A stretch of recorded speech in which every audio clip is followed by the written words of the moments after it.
Why is this the most popular airsoft sight? There are a ton of different sights you can use when playing airsoft, including iron sights, sniper scopes, or even just sort of looking over the barrel.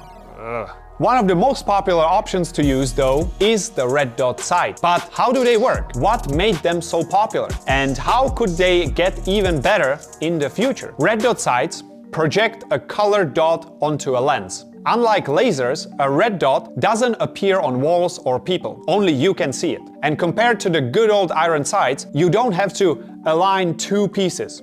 Just put the dot on your target and you are good to go. Now, how is that possible? The majority of red dots are parallax-free, meaning that the dot will stay on the target regardless of the head position behind it. In practice, that means you don't have to find a perfect position behind your rifle to see where you are aiming, which results in faster aim. And that's not the only advantage of red dots. Given that they don't magnify, it's easy to maintain situational awareness of your surroundings, speeding your reactions even more. Speaking of magnification though, in most situations, you actually don't need any zoom on your rifle. I myself actually prefer a red dot only setup because most airsoft engagements happen within 60 meters or 200 feet. And in that range, you can easily do your spotting and aiming without any zoom. It's these advantages, combined with the use of commonly offered batteries and unbeatable versatility, that makes red dot the most popular aiming device used in both airsoft and real steel. Now, mentioning the real steel community, let me briefly touch on the topic of real steel and airsoft red dots. If you are out shopping for a red dot, you might have noticed the difference. While an airsoft red dot can set you back $80, its real steel counterpart can easily cost more than $1,100. What's the difference though? Mostly durability and manufacturing standards, since real steel red dots are made to withstand a beating and stay zeroed even when being mounted on a real rifle. And although the Novridge V3 airsoft red dot held zero on a regular real gun, I wouldn't recommend using it in cases other than fun range shooting and airsoft, obviously. Coming back, red dots come in various forms, but there are two main types. Reflex sights, which are lightweight and feature an open design. Because of this, they have a wide field of view, which makes it easier to see your targets. However, the larger window size also makes these sights more prone to damage, especially from incoming BBs. So keep that in mind and consider a protector. The other common sight type, which I personally prefer, is a tube sight. These provide a more enclosed viewing area, reducing your peripheral vision, but they tend to have a better protection against BBs, the elements, and accidental damage. And given the cost of a red dot, a little extra durability sure doesn't hurt, if you ask me. In real steel, you can also encounter holographic sights from famous brands such as EOTech. Keep in mind that airsoft copies of these holo sights are just replicas. On the inside, they work more closely to the tube red dot rather than an actual holographic experience provided by the original holo sight. In essence, airsoft red dots has just three main components: the LED light source, which creates the dot, the lens, which reflects the dot back to the user's eyes while allowing them to see through it, and the mounting system,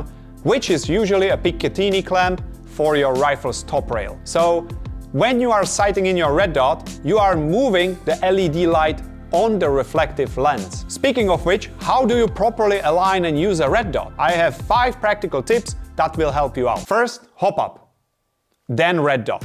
This tip is pretty obvious. Hop up influences drastically where your BB hits the target, accounting for up to 40% of your replica's range. While I won't go too much into the right hop up adjustment, keep in mind that you have to adjust it first before adjusting the red dot. If you'd zero in your red dot on a minimum hop up settings and only adjust your hop up afterwards, you would likely have an issue hitting further away from you. Go for the right sighting distance. As mentioned earlier, hop up influences your flight path of a BB. If you have your replica set to a maximum range of, let's say, 80 meters, the BB will go relatively straight or slightly drops for over 50 meters. Then lift considerably above that straight line for the next 15 meters or so, only to finally drop in the last few meters. In practice, it means that with a red dot sighted for 40 meters, you might miss someone who is 60 meters away from you, simply because the BB lifted just before reaching your target. For this reason, make sure to observe the game you will be attending. Try to guess your average engagement distance and use it to set your red dot properly.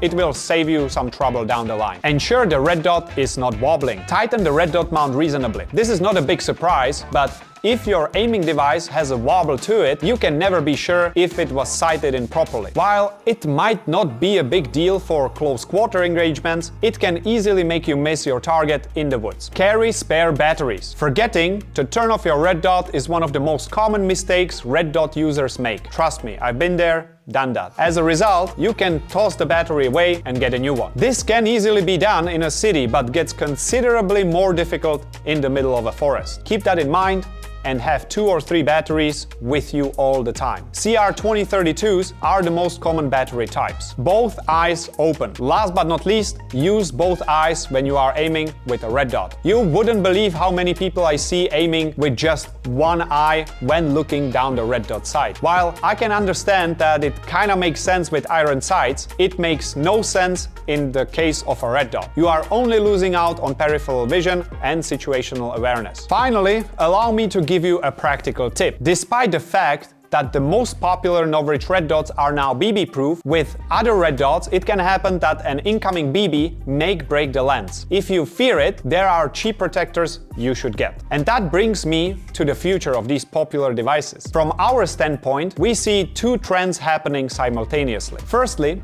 red dots are now becoming BB-proof, meaning that one doesn't have to fear that much of losing it to an unlucky BB hit. Second, given that red dots are essentially heads-up displays, we can expect them to be used for, well, display stuff, showing more information on screen. Stuff like remaining BBs or muzzle speed are among the things that you could easily make into a red dot in the future. How would you feel about a red dot acting as a user interface for your replica? Do you feel like it would be more distracting or actually useful? Let us know down in the comments. Overall, for anyone who means it with airsoft, red dots are a must. Make sure you run them mounted and sighted properly and carry spare batteries. And if you are looking for a new red dot, check out the V3 red dot by Novridge. It's one of our best sellers and my personal favorite. Thanks for watching, and I will see you in the next one.